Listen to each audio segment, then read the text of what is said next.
Fantatrao ve fa maro ireo artista vahiny izay maty daholo eo amin'ny 17 taonany. Izany no antsoina hoe Club de 27 na Forever 27 Club na Club 27. Jodany anarako dia aranao zao Tafasiry.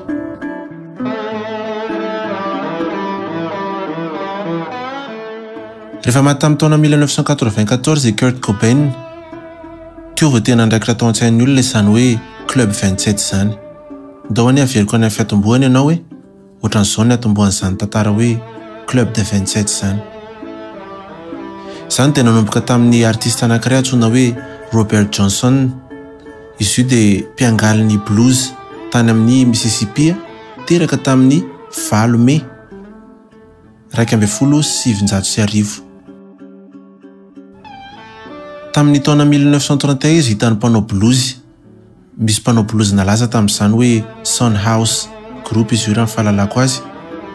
Raha nilaza ireo fa tsy nahay nilalao gitara mihitsy Robert Johnson, ary nomezan'ny olona mihitsy ary hoe tsy nahay nilalao gitara satria nakafy an'izany ery. Rehefa nahazo an'izay latsalatsa izay moa izy dia niala tao amin'ny Robinsonville ary lasa nakany amin'ny Hazelhurst izay taony nahaterahany any Mississippi io. Tao izy nanana mentor hoe Ike Zimmerman. Roa taona taty aoriana izy miverina tao amin'ilay Robinsonville izay lalaovany izay nimezan'ny olona anazy mihitsy hoe tsy nahay gitara. Dia nilalao tao izy. Akory ny agagan'ny olona fa nahay be.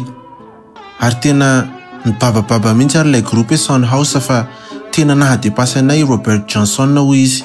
Dia teo amin'izay nandeha ny resaka rehetrarehetra hoe nanao pacte tamin'ny devolo ny ry dia izay no nahatonga anazy nahay nilalao gitara. Misy nefa milaza hoe mety mba nianatra fotsiny izy na nianatra tany ivelany tany dia lasa nahay rehefa miverina avy any. Tamin'izany moa nalaza be ny voadoha satria mbola nisy ny esclavage ary mbola vao mivoaka ny esclavage mihitsy ny olona dia nalaza be ny voadoha nataon'ny Afrikana. Dia ao anaty irany koa moa izany ny Johnson miresaka pacte amina devolo ka izay no nahatonga an'ilay izy nalaza be.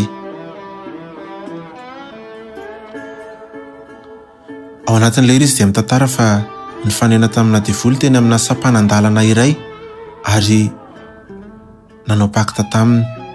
Io pacte io dia niazony tao anatin'izany dia ny fahaizana milalao gitara izay tsy azo spesipesenina. Avy eo moa rehefa taty aoriana dia nilaza ny mpandinika fa misy an'izany Tommy Johnson izany no tena nanao an'izany pacte izany ary tena nisehoseo tamin'ny olona mihitsy hoe izy no nanao an'izany, fa nafangaron'ny olona tamin'ny Robert Johnson angambany satria Robert Johnson koa moa tsy nandà fa nararotiny izay satria nampalaza azy. Izy roa lahy ireo dia samy Johnson. Dia efa madibadika teo ny tantara ary lasa nalaza be hoe nanao pacte hono Robert Johnson nahatonga anazy nahay nilalao gitara. Tahaka an'ireny hoe olona maro milalao gitara ireny mihitsy rehefa mitendry gitara izy. Avy eo moa ny tena nahatonga anazy tao anatin'ilay Club 27 izay izy no nanomboka an'io. Maty tamin'ny fomba mampiahiahy izy. Misy milaza hoe tapitra fotsiny ny ainy. Misy milaza hoe tapitra ny kontraka nalain'ilay devolo izy. Misy milaza koa nefa hoe voan'ny pneumonie. Nefa izany version izany dia nodisoan'ny olona taty aoriana. Io koa no milaza fa nazaka vehivavy be hono ranamana ka nisy nialina azy ireo barman natao amin'ilay bara dia nanisy pozina ny verany. Izany rehetrarehetra izany moa izany dia nisy nandiso daholo satria amin'izao fotoana izao dia ny ao anaty dosiany dia tsy fantatra ny antony nahafaty azy. Dia natomboka teo ilay hoe Club de 27. Tamin'ny 16 Août 1938 no maty Robert Johnson. Fantatrao koa ve fa Robert Johnson no anisan'ny nomena ny titra fa izy no pionean'ny Delta Blues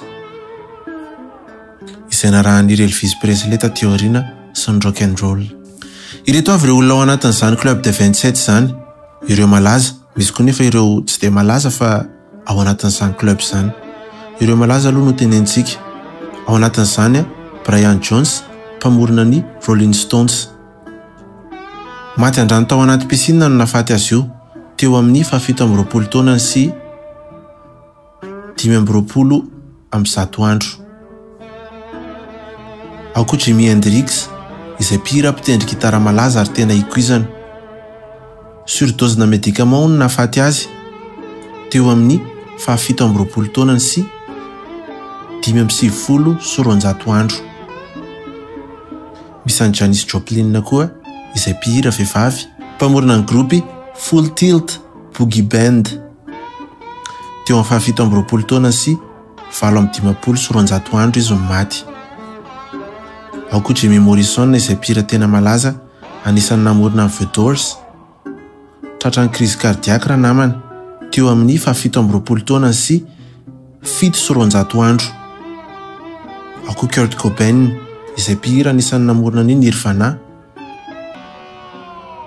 namony tena nitifitra tena tamin'ny basy tamin'ny 17 taona sy 17 andro. Nisy Amy Winehouse koa izay mpihira Britanika, nanao abuana alcool hono nafaty azy 17 taona sy 27 andro ny iainany. Ireo rehetra dia mpiangalan'ny rock and roll daholy ary tena nalaza sy nikuizana tamin'ny andron-jareo.